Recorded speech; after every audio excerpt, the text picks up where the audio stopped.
Oi boys, welcome to another video on the channel. We have finally arrived at the last destination of the regular season, round 27, and before we jump into this week's matches, let's go ahead and take a gaze at how we did last week. So in terms of overall picks, we went 6 from 8, slowly regressing from that perfect round. You hate to see it. The 2 L's we took, that first one, the Panthers, they got bodied at home. Didn't see that coming. I don't think many saw that coming. We talked about Penrith and teams knowing what to expect and just not being able to stop it, and that just wasn't the case. The Eels didn't get sucked in, didn't get lulled into the grind, the wrestle, and yeah, it was a pretty typical performance. And as for the Bulldogs tip, well, we were glory hunting and came up with absolutely nothing. Zilch. Fresh air. We should have went buddy glory hunting with the Eels, who actually have a decent recent record against the Panthers. But yeah, that's hindsight Harry getting in my head. Manly dominates. Not bad. As for the bakery, we had 3 from 8. Been a tough year for the old OddSquad family bakery. This week though, there should be some bangers, some gems in there, given that the team lists are all, well, not all of them, but there's plenty of changes. Plenty of boys given the week off. Let's take a look at these matches. Alright, so here's what we'll do. We'll read through the team lists of the super affected sides, because they're pretty much new squads. Starting off with this Thursday night clash, we got the Broncos taking on the Melbourne Storm. Played at Suncorp, and from 1 to 17, starting with the back 5, we have for the Broncos, Tristan Saylor, Corey Oates, Jesse Arthurs, the Luis Hoita, Jordan Pereira. We'll do all the backs, we'll do the 6s and 7s as well. They got Josh Rogers debuting. He'll be partnering Jock Madden. For the Storm, they got Ryan Pappenhausen, Will Warbrick, Justin Olam, Young Turumaipeia, Remus Smith, Jaden Nikorima, and Tyrone Wishart. That's pretty dangerous, I'm not gonna lie, that Melbourne Storm back line. For the forwards, Broncos got Flegler, Smoothie, Jensen, Piakura, Ricky, and Palacia. And for the Storm, we got Sims, Garlic, Tepai Moiroa, Chris Lewis, Eliesa Katoa, and Josh King. The interchange for the Bronx, Blake Moser, Corey Pay, Xavier Willison, and Manta Upa'u. That's a pretty light bench, can't lie, Blake Moser and Corey Pay. And for the Storm, they got Sualauvi Fa'alongo, Alec McDonald, Aaron Penne, and Jack Howarth. Finally, we're gonna see some Jack Howarth in the bloody Storm colours. If I'm not mistaken, it's his debut, right? Anyway, my pick for this game, look, I'm looking at where both teams can find success, and I'm not seeing much for either team. I do, however, think that the Broncos have the upper hand in regards to the forward pack, so we'll base our pick off that. Give me the Bronx, and let's go 1 to 12. For game 2, it's back to the full strengths of sorts. We've got Manly at 4 Pines Park hosting the West Tigers. Should be a cracking game. In terms of changes to the lineup for the Sea Eagles, only the one change. Dean Madison joins the bench and Kauma Tuilangi drops to 18th man. For the Tigers, both John Bateman and Stefano Utuikamanu drop out of the squad, as does Will Smith, who had an absolute stinker last week. So Uppy moves into 7 for Smith. They welcome back Jake Simpkin straight into the 9 jersey. And they also welcome back Alex Twal. As for my pick in this, look, we low-key disrespected Manly last week, taking the Dogs over them. Especially with how bad the Dogs have looked. You'd think it's a no-brainer. Manly have been stiff competition for most teams, and that's where we'll be leaning. And I actually back them to turn up with the home fans, so we'll take them by 13 plus.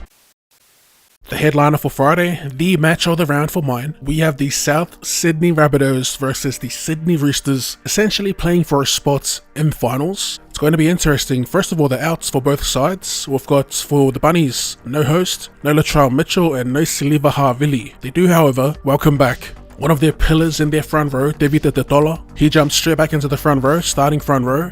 For Latrell Mitchell, his replacement, Blake Taff, as he's been in the past. Also, Isaac Thompson makes his way back into the side for Tane Milne. That's a straight swap for the wing, with Milne dropping to 18th man. For the Roosters, wow, they have the lone outs, Jared Aria-Hargreaves, which is interesting. That means they think Joey Manu will play in the centres? Surely not. They do, however, have Drew Hutchison in reserve, so he'll most likely jump into that starting side, I'm assuming. Oh no, they got Corey Allen there at 18th man. Filling in for Aria-Hargreaves though, they've got Fletcher Baker. As for my pick in this, a bit of a toughie to predict. The shift in form from the Bunnies has been disastrous to say the least. You couldn't quite Actually, you could put a finger on what they were missing, and it was their middles. There's been plenty of injuries for the Bunnies, especially within that forward pack. They do get the dollar back. I'm wondering if that'll be enough, but then you learn about the unrest behind the scenes and the dramas that's been leaked to the media. Makes me a little less confident in taking them. I will be taking them, although the Roosters are on a bit of a hot streak themselves, 4 from their last 5. Plenty of momentum, which has been a key word these past couple months. But yeah, no,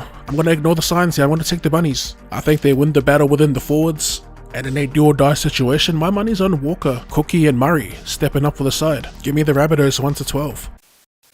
To kick off Super Saturday, we have the Dolphins hosting the Warriors, this being played at Suncorp Stadium. Now, ins and outs, the Warriors have decided to rest a majority of their starters, and for the Dolphins, they'll be without 2 for their final game this season. So somewhat stock standard, no Jerry Marshall-King of course. They got Harrison Graham starting in the 9. They also welcome back Jesse Bromwich, so Wallace will be moved back to the bench. They got Ice Cartor on the bench as well. For the Warriors, however, the players arrested are Fonor Blake, Nicol Klokstad, Watene Zelezniak, Metcalf, Johnson, Harris, and Egan. But I believe Tohu's actually injured, so I'm not sure if he'll make it back in time for finals. As for the new faces, they got Taine Tuaupiki at fullback, Gossi back on the wing. Their new halves pairing will be Tamaida Martin, love to see him back. He'll be partnering Ronald Volkman, Lussick in the 9, Barnett to start in the front row, and Dylan Walker to 13, I love that. Their bench consists of Braden Viliame, Jacko Ford, Bailey Surinnan, and Tom Ale. I was thinking of the Dolphins, but you know, we've been saying how much we rock with this Warriors system. It's going to be put to the test this week, especially playing against a side whose competition comes to an end. Could be something to factor in at Suncorp as well. You'd expect them to empty the tank this week, although it's looked like they've been running on E for the last few weeks. I'm taking the Warriors there, and we're going to go 1-12. The second Saturday match, we got the Panthers hosting the Cowboys. In terms of ins and outs for the Panthers, no one's being rested. They'll be without Jerome Luai, who got injured last week, and their rookie fullback Jesse McLean. So that means Edwards is back at fullback, and filling in for Jerome Luai, they've got Jack Cogger. As for the Cows, no changes. So yeah, apparently, we'll say apparently, not sure if there'll be late switches, but for now it's looking like a rhythm-finding game as they have a full-strength side, the Penrith Panthers. And they're looking to get that win back in blood. For those that don't know, they did lose to the Cowboys the last time around, and that was during the Origin period. As for my pick, I'm actually going to go with the Panthers. I'm expecting an absolute grueler. It's funny seeing these teams have success against the Panthers.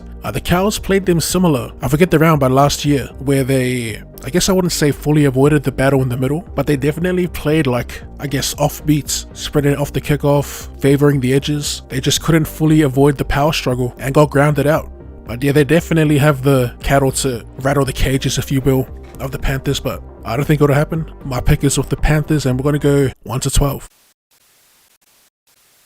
Headlining Saturday, we have another pretty good match between the Dragons and the Knights. This being played at Netstrata Jubilee. In terms of ins and outs, starting with the Dragons, they'll be without Sione Finau and Zaid Musgrove. They do welcome back Jack DeBellin, and Matt Feangai jumps onto the wing for the Knights. Okay, I thought it was just Kalen, but they'll be without Gagai, Crossland, and Frizzell as well, who have all been rested. Filling in for said players, we've got Brady Jones, Inari Tuwala to the backs, Fa'amanu Brown at hooker, and another debut, Riley Jones will be coming off the bench. As most of you know, I've been high on the Knights during this run, and I'm a little less confident looking at that outs list. I was pretty bullish on picking them pre-team lists. It's tricky because during their run, the Knights, they've been like a 1%ers type of team, and for this match, they've got those type of players sitting out. Your Gagais, Frizzell, and Crossland. I'm not too sure if they'd be as gritty without those players. You look to the Dragons, they've got plenty of strike, which has been them this season. Plenty of strike, just no discipline. They make errors on errors.